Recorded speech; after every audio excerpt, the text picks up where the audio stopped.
Alright, this is Mike Stiggs, honest to gods. I'm gonna teach you some shit that's going down that people don't see.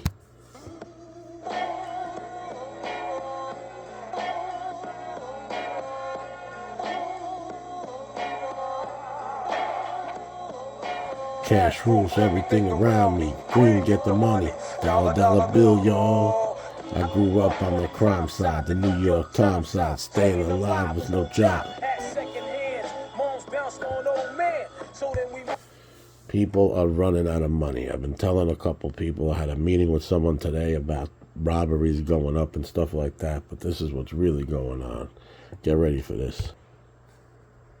Car dealer, and here at these car auctions, we're seeing auto loan delinquencies and repossessions spike. Hey, what's up, guys? John here. Tens of millions of Americans are opting out of car ownership, giving the keys back to the lender. They can no longer afford these payments. Americans now falling behind on their car payments. The average monthly payment for a new vehicle right now is $750. No empty spaces. It is full to the brim. And look, $85,000, that's getting out of hand. And the consumer right now, with everything costing so much, they are not able to keep up with their payments. So what happens? They lose their cars. These are the places that you're not going to hear about on the mainstream media, but are just completely going out of business, and by default, those people lose their jobs. And if you're wanting to buy one of these big SUVs or nice trucks right now, it's not going to be anywhere close to $750 a month. You're going to have to pay way more than that. There are so many auto loan delinquencies in the system right now that there are not enough tow truck drivers to service all of these lending institutions to get their cars back. And repossessed cars are the worst of the worst. They're dirty, they're nasty, they have parts falling off of them because the consumer knows if they're going to lose their car, why take care of it? And I personally think we're going to walk into the biggest auto loan and auto market crisis we've ever before seen. The other big thing I'm noticing at the moment is just seeing big dealerships disappearing. As soon as the values of cars came down, there just isn't the money left there anymore, and they're all defaulting and having to go through a bankruptcy. So prices are so high that consumers are having to push out their loans to 72, 84 months to even be able to afford any of these vehicles. $10, that's absolutely lunacy. Clearly the whole Canadian market is upside down. Vehicles are not selling. There's way too much inventory. Ford Mavericks that you couldn't find anywhere. Look behind me. There are 9 of them sitting here for sale. Dealerships, even the Ford Maverick, stuff that was so hot that you couldn't find anywhere, is still, right now, sitting on dealership lots, not selling. In 2022, CNBC reported a year almost $1,000 a month. And it's no wonder why the American consumer is having such a hard time right now. The average American doesn't have $500 in their savings account for an emergency. So it's so bad right now, even the most affordable vehicles on these dealership lots have to be marked down because people can't afford them. See right here, this says was $38,000, but after your rebates, after your discounts, now they're selling it for 30 grand, and they still can't move these things. And even though I have $2,500, $3,000, and $3,500 cars sitting on my lot, we are still slow. 2 months ago, we would have been incredibly busy with those kind of prices, but we're seeing that the demand from the consumer is drying up. Even for $3,500 cars, people cannot afford to buy them right now.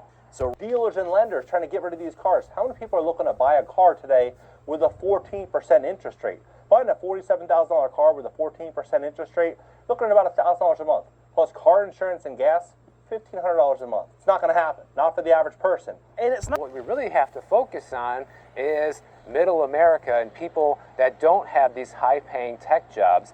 And that's where we can see the latest layoffs and store closings from daily job cuts. There are many different places across the country that are just folding up shop and closing down. You know, little bakeries like in New Jersey, and donut cafes in South Carolina, furniture companies in Georgia.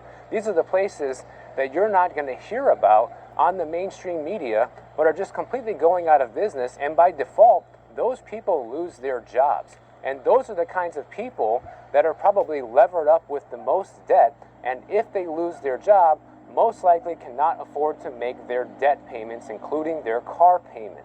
All right, I want you to see. So there you go. Depends on what market you're in here. You know, if you're in sales,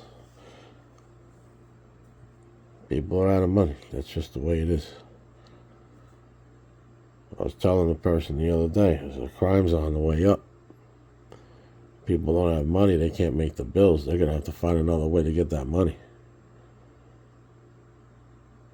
I know a bunch of people doing some side stuff right now, but that's normal when it comes to this. But you know, they're talking about car sales right here. Your first money to leave is your entertainment money. Everybody's looking to pay their bills. Whatever's left over, they'll use for entertainment. Some people like to go to the movies. Some people like to go to a couple of restaurants a month. That's all going to cut down. Your entertainment money is the first money to go. So if you're in entertainment like I am, I'm a comedian.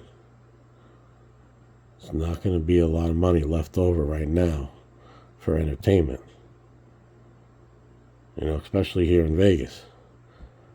If someone gambles $200 a week and they don't have that $200 a week, they ain't going to be going to the casino. Or, you know, if they go to a strip club, they're not going to have money to go there. They're not going to have money to go to a nightclub. They're not going to have money to do this and that. The entertainment money is the first money to go. But when you can't make your bills,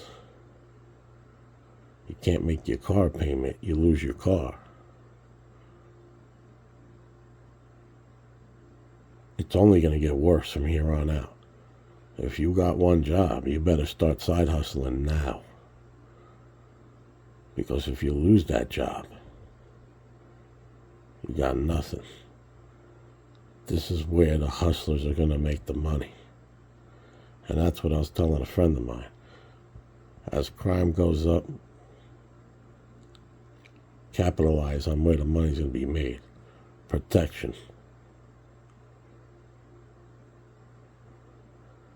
It's only going to get worse. Don't listen to what the news says. People are running out of money. I see it every day.